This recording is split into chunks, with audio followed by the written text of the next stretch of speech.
It's autumn here at Cordovato and everything is changing. You see that, our wonderful tree that's 300 years old the leaves are just about to change, and in a few months' time it's going to become like a little, a trunk with no leaves on it at all, and it looks like it's dead. But so you can see how beautiful it is. And the water, there you go, that's our fresh water. And I've taken all of my herbs, and Benedetta has given me a place in the garden. So come and follow me and I'll show you. Because we are heading to Vienna and we're working like crazy putting all of this information out, I just don't have time to work in the garden as I would like to. So in the back of the garden, which is the orto, which is where you have all of the fruits and the vegetables, all of my herbs are going to be there. Oh, by the way, this is bay leaf. And there's Benedetta there. Salvo. Ciao, Benedetta. I'm just showing here. Benedetta doesn't want to be filmed. Anyway, she's very kindly.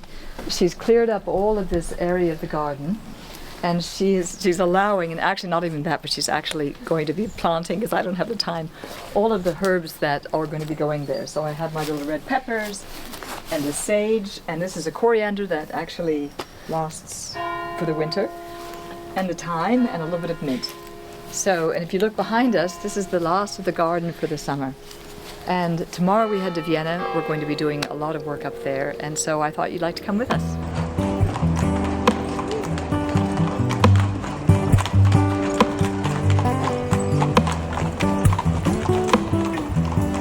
Eric and I have been working non-stop to launch the new company by the time we leave for Vienna.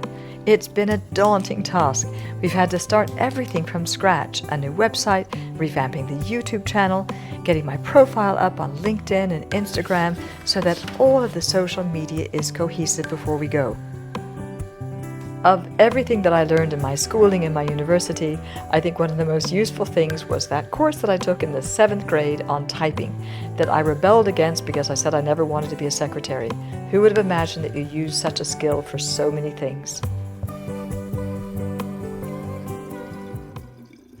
We've been so busy that I haven't been able to do my yoga or any of my practices to keep myself calm, so I realized that the only thing I can do is use my daily practices and the weekly chores as a meditation. And so I do just that. Even when I'm doing my weekly chores, such as getting the water, I don't do it as a means to an end, but actually as a meditation itself, which means that I press the right buttons, and that means I don't get fizzy water as opposed to still water.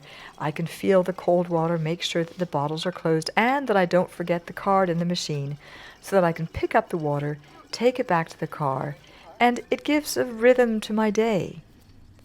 Now, one of the things I love about Cordovato is that this medieval castle is like a village, and we all know each other and we say hello to each other every day. It's a fabulous community.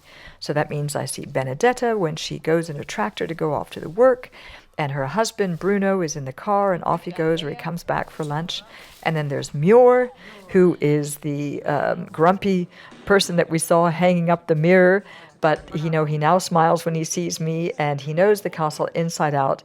And then there's Andrea, who's the gardener. Now, he speaks so fast that it took me weeks before I could understand him, and I always thought that he was angry. But in fact, it's not. He just talks fast, and he's delightful.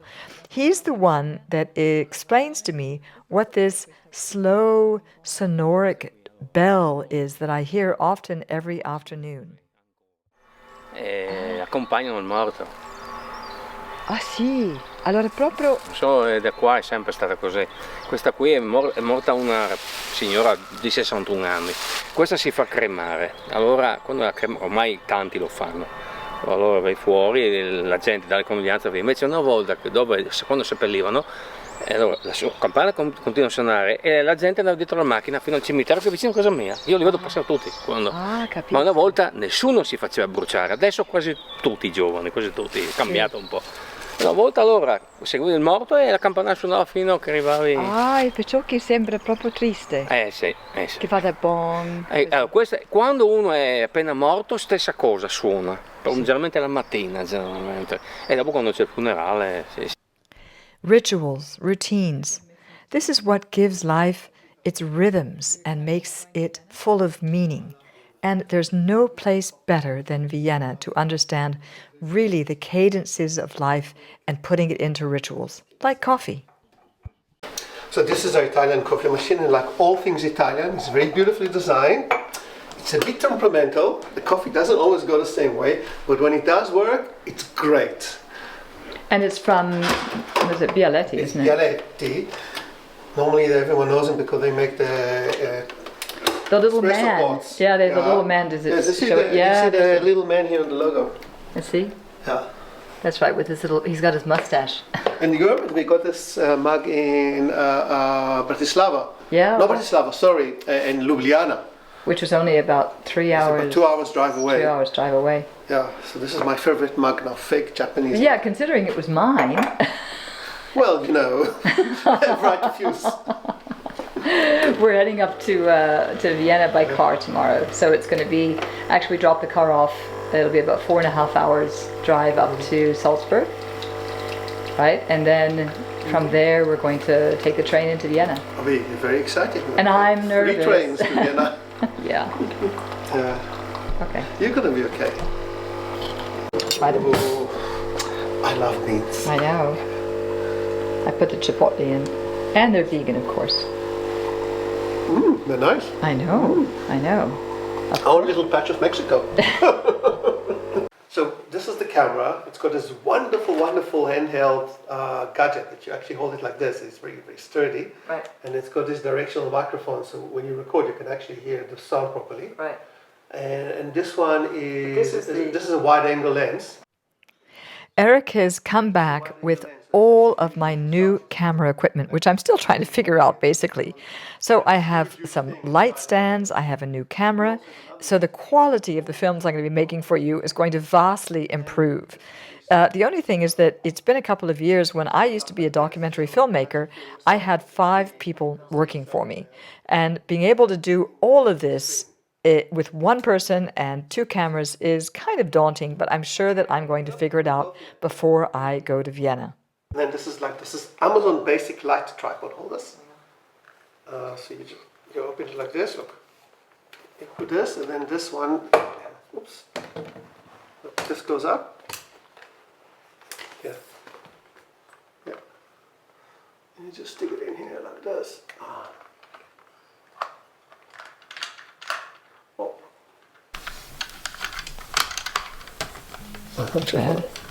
I'm not sure if I'm doing this.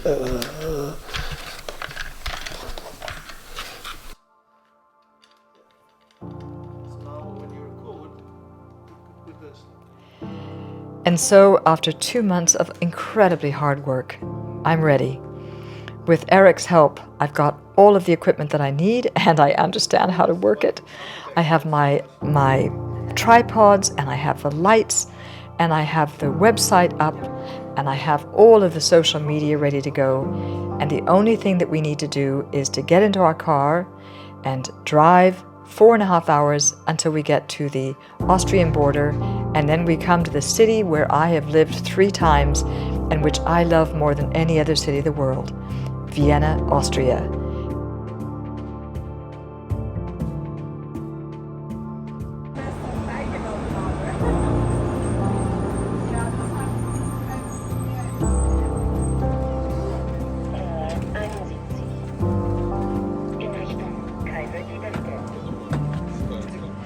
And by the time we arrive in Vienna, we have a wonderful Indian summer day. It's really far too warm, really, than it should be, but it's glorious. You have the blue skies, you have everyone in their short sleeves, and we'll be able to enjoy the city for just a couple of days before I give my presentation. This is the city where I transform myself, and I wrote my book. And as I learn to love myself, I also learn to love this city. It has given me so much. Not only is it beautiful, but there's a depth to it.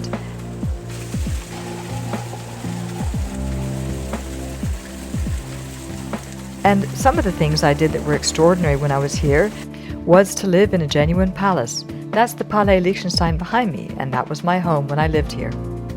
I also starred in the IMAX version of the Lippesoners, And so I was able to ride one of the Lipizzanos dressed in 17th century costume at the Spanish riding school. And I can tell you that riding a Lipizzano is like riding a Maserati. It's unbelievable. That's me in that yellow costume on the left with the wig. And here's a secret that many people aren't aware of. You need to keep your eyes up onto the rooftops when you're in Vienna, because you'll find that on every single different angle on all of the rooftops are angels, and they're looking down upon you, making sure that you're safe every single step of the way.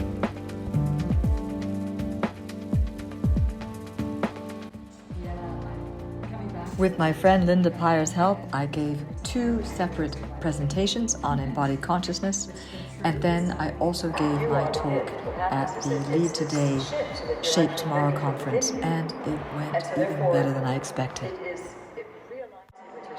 So that you're giving who you are out to the world, and your work is part of that, but not everything of that. And that is what makes the impact. So now with the work done, we can just sit back and relax. And because it's the autumn, I decided that Eric had to try something called Sturm.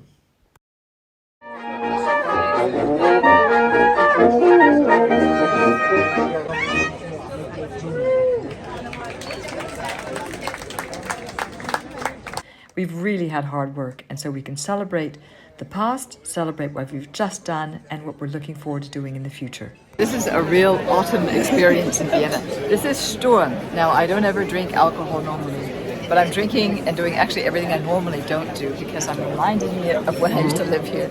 Sturm is a wine that's been fermented, and for a period of time it almost becomes like how would you describe it? I discovered it's very sweet cider that I can have 1 or 2 little sips. It's really going to your head in a second. It's very dangerous, but it's a lovely sweet flavor. And so what people do is that you have these markets with music, and you have cheese, and you sit outside and you have a glass of Sturm and you meet friends, and it's really a very typical. You better have some more before I have too much. No, I think I already had a sip, or else I'm going to get dizzy, because I don't ever drink alcohol anymore.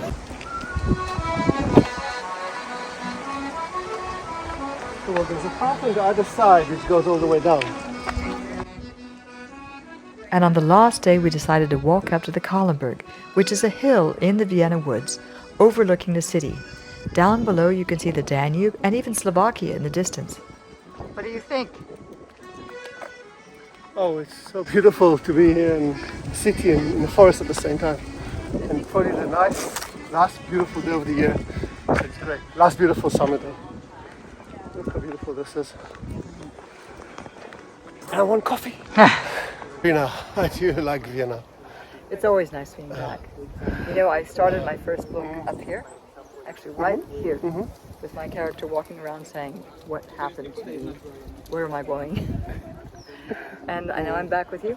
Yeah, and you know what? We're very lucky. This is the last day of summer or autumn or whatever it is, and it's beautiful and warm, and we're enjoying every moment of it.